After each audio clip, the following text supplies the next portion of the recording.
Hi, I'm Sam. And I'm Max. And this is Movie Nostalgia, where we give you an honest review of the movies we've meddled with so mischievously over at Maybe Movies. And this time, we are talking about The Love Bug, the 1969 film directed by Robert Stevenson and featuring the talents of Dean Jones, Michelle Lee, David Tomlinson, and of course Buddy Hackett. Another perennial classic, especially from both of our childhoods. As you said, directed by Robert Stevenson. The kind of the winning team, if you like, from Disney at the time, of Robert Stevenson behind the camera, and with the screenplay by Bill Walsh. And this one was with Don Giopardi. Bill Walsh, in particular, that's the guy who did producer and also screenwriter for the likes of Mary Poppins. This, Bed Knobs and Broomsticks, and Robert Stevenson, who directed this, who also did One of Our Dinosaurs is Missing. Of course. Also Mary Poppins, and That Darn Cat as well. Oh, well, there you go. So, yeah, all of the credentials that you need for a classic Disney family film. Yes, yeah, exactly. This one is a kind of an easy one for me. This was one of the first films I ever saw at the cinema. Obviously not in 1969. I was just wondering, is there something you haven't told me about your time-travelling adventures of life? Shh. Not in front of the audience. Sorry. No, this one, I was trying to figure that out earlier, because I know I definitely saw it at the cinema. All right. So I'm guessing they must have done a re-release for its 10th anniversary. Okay. Because I was tiny, so like 5 or 6 when I saw it. I'm guessing it must have been like a 10th anniversary release in 1979, which would have been at the affectionately known The Flea Pit, the Regal Cinema in Wyndham, which in itself has a bit of a story to it, because that was only designed to last 25 years. And as far as I know, the building's still there. But yes, and as you can probably imagine, at that kind of age, that was all of the tears at the appropriate moments. Okay. And just kind of blown away with it. And certainly a lot of my childhood fascination with playing with toy cars came from watching this. All right. Okay. I'll be honest, my story's a little bit different, because this was not my first Herbie movie. Herbie Goes Bananas? The Herbie Goes Bananas was my first, yeah. I remember that in, 78, 79? Something like that. I was instantly fascinated by Herbie. And it's probably worth pointing out, because we're talking about this, it was a similar period of time to when I saw The Car. So I had two different versions of a live car, a living car, existing in my head at the same time. You never told me that before. That just adds in a whole new context to having done both of these together on the show. Absolutely. So this, I don't think I saw it. I would say it was probably 86 or 87 when I finally saw it. Really? Yeah, it was a really long time. It was actually the last Herbie movie that I watched, actually, now I come to think of it, because there was Herbie Goes Bananas and Herbie Goes to Monte Carlo, wasn't there? Yes, and then they did the much later one, didn't they, with Lindsay Lohan, didn't they? Yes, but I didn't watch that one. No. So this was actually the last Herbie movie that I watched. I watched the others first. Because it was interesting to me, because I remember being a little bit confused when I watched Herbie Goes Bananas, the way that everybody just accepted that the car was alive and it wasn't a big deal. You know? Yeah. And because at the time I didn't know that there was The Love Bug. I didn't know there was a first movie. So then watching this is like, oh, right. That's where all of that bit comes from. You know, they got that out of the way in the first movie. And then the other movies, they just went with the wackiness, didn't they? Yeah, so they just leaned into the conceit that you must have seen The Love Bug, so you know what's going on. Yeah, exactly. You know, Herbie's Herbie, right? Fantastic. And so it wasn't a disappointment for you then when you finally saw it? It wasn't as wacky as what I was used to. It was a little more sincere and heartfelt, and it was a bit of a surprise to me when I watched it. But I enjoyed it. Of course, hell yeah, I enjoyed it. Fantastic. I mean, Herbie's Herbie. You got to enjoy Herbie. Yes, yeah. So the original story was by somebody else. It was weird because this, ironically, was one of the last pictures to be greenlit by Walt Disney. Oh, right. Okay. Interesting. Yeah, because at the time, I was going to say Dean Jones. Not Dean Jones. Doug Jones. No, Dean Jones. Oh, shit. It is Dean Jones. Not Doug Doug Jones. Jones. Doug Jones is the tall, thin guy that plays all the aliens in the movies. Let's do that again, Joey. Yeah. So yeah, apparently Dean Jones had gone to speak to Walt actually at the time and said, "I've got this amazing idea for a car movie," and he turned around and went, "Well, actually, I've got an idea for a car movie for you." Oh, okay. So it was a bit of a serendipity kind of situation. Yeah. And it was originally called Boy Car Girl.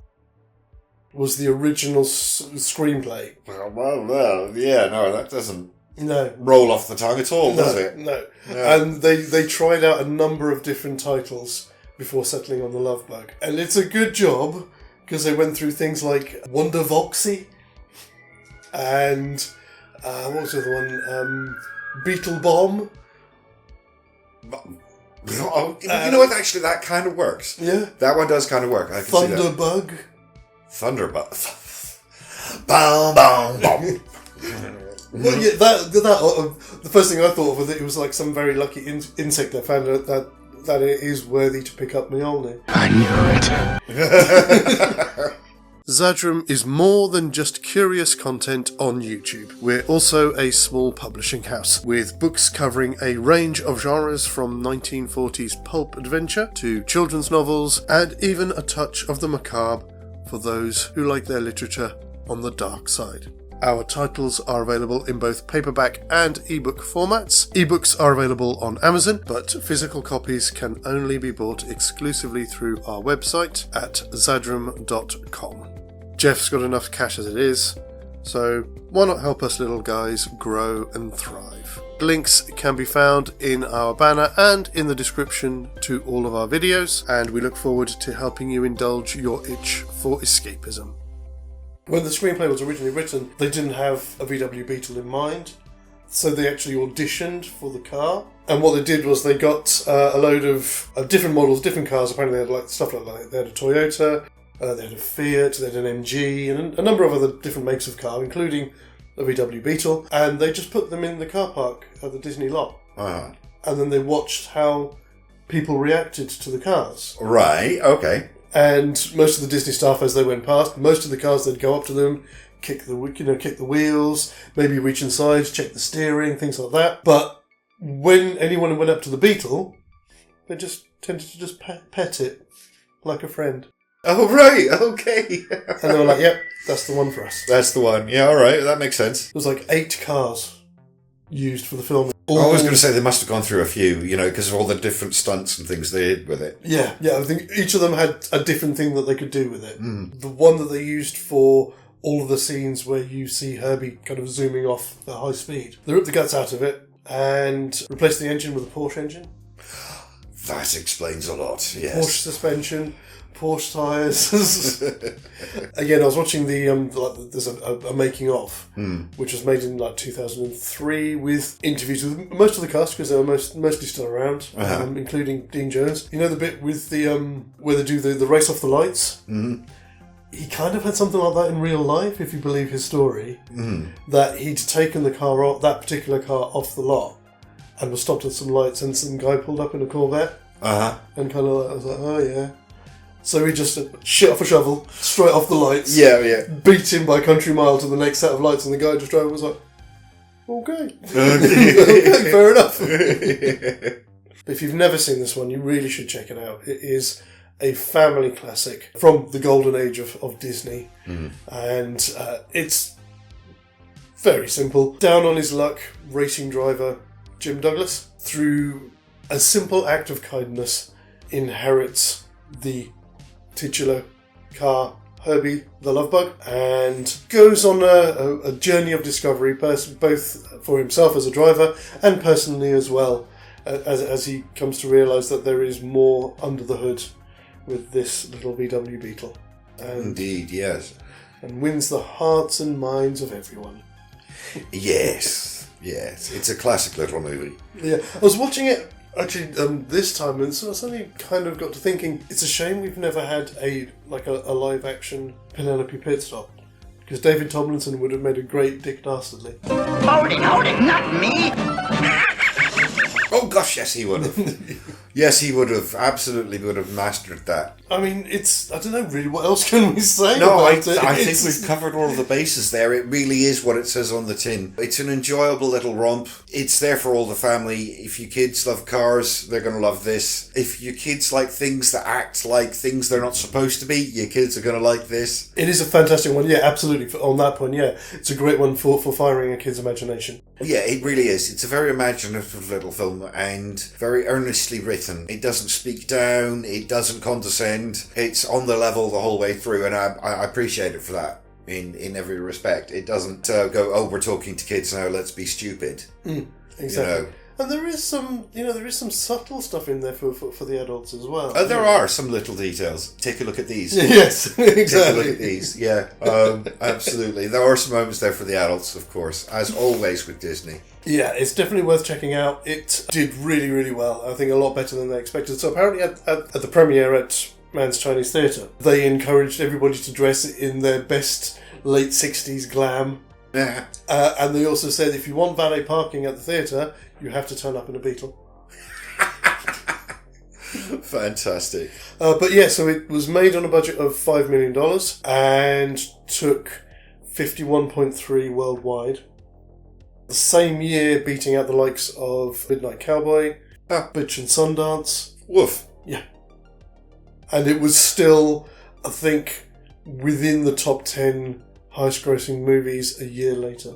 Well, there you go then. So, it definitely had an impact, didn't it? Yeah, definitely. I mean, this one's a nice and simple one for me. It's both of the thumbs. Always a joy to rewatch it, especially if you have watched it in your childhood. Just that little bit of nostalgia there is always, give it a look. Absolutely, and I'm going to agree there. We'll just give it 2 thumbs up. It's a good family film. You can sit down, you can watch it. You have no worries about any inappropriate stuff whatsoever. It's there for the family, completely and utterly. Go check it out. Yes! So on the next one, my fault on this, we kind of went straight from September 2023 to November. So we're going to be backtracking a month to October 2023 with, I don't know, what can I say? Oh, well, I suppose, really, it's arguably one of the greatest lines in horror cinema history. You gotta be fucking kidding. You get the petri dishes and the scalpel, I'll go and get the flamethrower and a little piece of wire. Alrighty then. Until next time, guys, you look after yourselves, take care of one another, and we'll see you soon. As always, guys, TTFN. We all prisoners, Chicky baby. We all locked in.